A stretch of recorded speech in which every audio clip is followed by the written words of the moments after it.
આઝાદીના અમૃત મહોત્સવની ઉજવણી કરી પણ આઝાદીના 77 વર્ષ પછી પણ ઉપર આબ અને નીચે ધરતીના ઓછાયા નીચે જીવતા વિચરતી જાતિના પરિવારોની વેદનાઓ હજુ શમી નથી.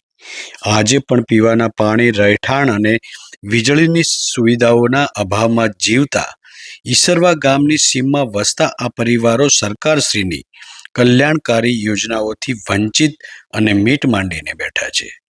આમ તો આ સમુદાય વાસમાંથી ટોપલા ટોપલી સુંડલા બનાવીને ખેડૂતો અને સમાજની સેવા કરે છે, જેથી એમનું ઋણ આપણા સૌની માથે છે.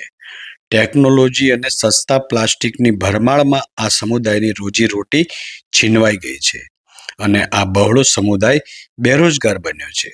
રોજીરોટીની શોધમાં એક જગ્યાએથી બીજી જગ્યાએ વિચરણના કારણે પોતાના બાળકોને શિક્ષણ અપાવી ના શક્યો, કારણ કે પેટની જ્વાળાઓએ શિક્ષણથી વંચિત રાખ્યા.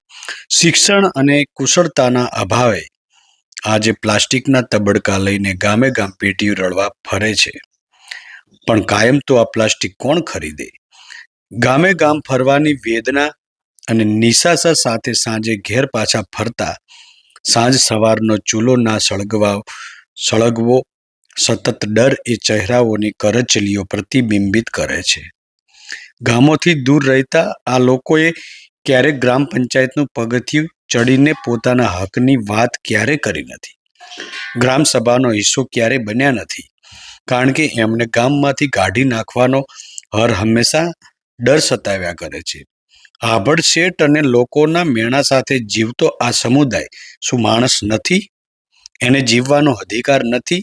ક્યાં સુધી આપણે એમને અળગા રાખીશું?